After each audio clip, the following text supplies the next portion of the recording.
We're looking at the January 2010 paper, Stats 1 paper. So now I'm going to look at question 5 and 6. So question 5 is about PIN numbers on a credit card ranging from 0000 to 9999.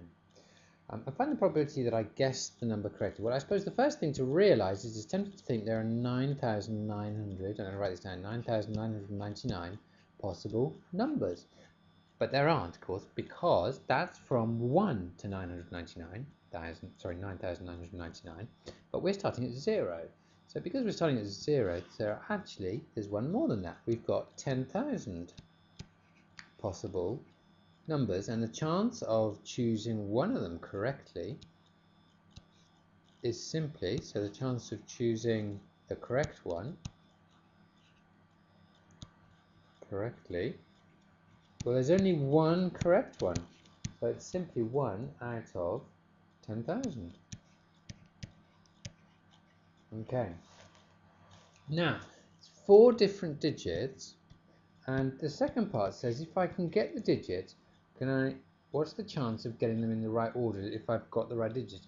This is a bit like that mastermind game where you have 4 different colours, and you know you've got the right colours, but you know the order's wrong. You know, what's the chance of getting them in the right order? Lots of ways to think about this, but I like, when I'm doing these questions, I like to think, well, okay, well, I've got four choices.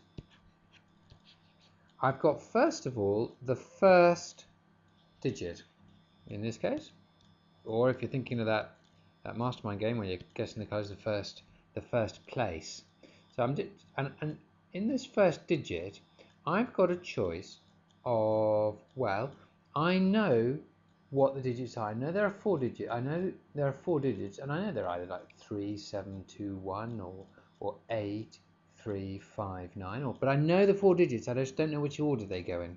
So for my first digit, I've actually got 4 to choose from, and the chance of getting the first one right is 1/4, because there's only one correct one, and I know that there are 4. So my chance of getting the first one right is 1/4.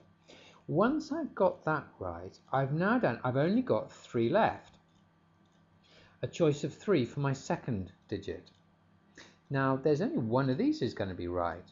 Okay, so let's say my digits that I knew were right were 2941.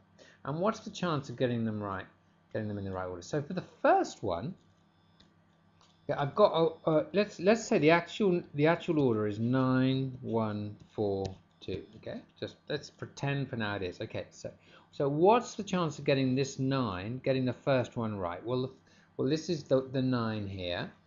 I've got a 1 in 4 chance of correctly guessing that for the first one. So let's say I've done that. Okay, now I got, for the second one, it's a 1. What's my chance of guessing a 1 correctly from these 3 remaining ones? Well, again, I've got 3 left. Only one of them's a 1, so I've got a 1 in 3 chance for this one. Okay, so I've guessed those correctly. The third one is a 4. What's my chance? Well, I got a half chance now. I've only got 2 left. Oops, I'm supposed to do this in green, so that's 1 out of 2. And lastly, if we've correctly guessed the 4, then it's a certainty that I guessed the last one correctly, so that's 1 over 1.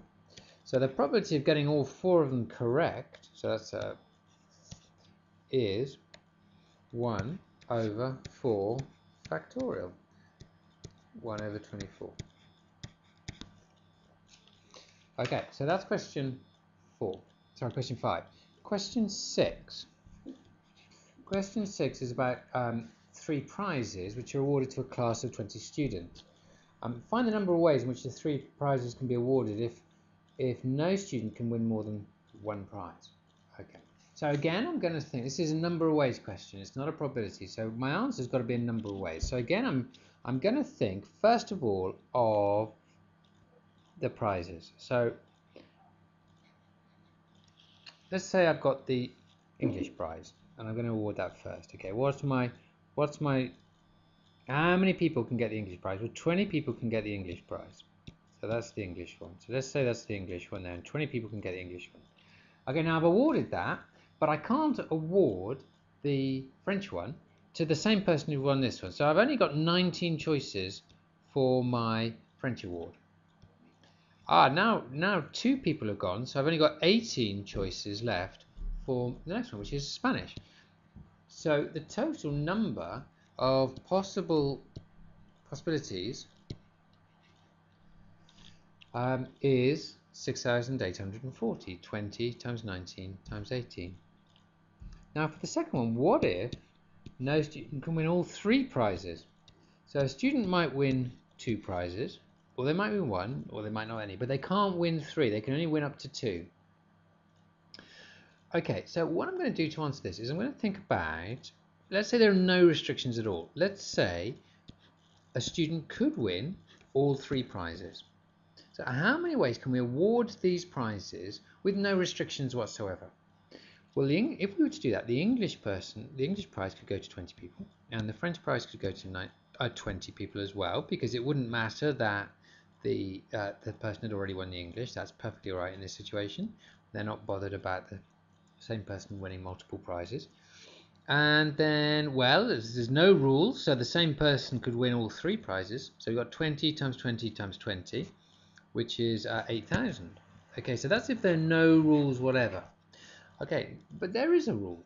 There's a rule that nobody can win 3. So what I want to do is I want to take away the number of ways of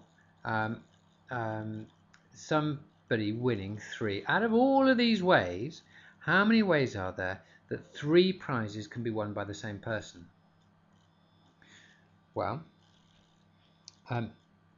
there are, well, if we just think about the students in the class. We've got 20 students in the class. The first student, obviously this will include the possibility that the first student will win all 3 prizes, because that's one of these 8,000 possibilities. There would also be the possibility that the second student will win all 3 prizes, and because I've got 20 students, there are actually 20 ways that someone could win all 3 prizes. Could win all 3 prizes. 20 ways. So if I want to know what the probability is that the prizes can be awarded with the one restriction that nobody can win all 3, there will be 8,000. Okay, 8,000 minus, doing this because I'm running out of space here, minus 20, so 7, 8, I don't know if I can write this in and it'll be recorded, I'll try, 7880. Okay, now we're on to question, that's it, in fact, that is section A, done, and we're on to question 7, which is a histograms question. I tell you, I'm going to do this on another video, so I'm going to stop this one now and do it on the next video.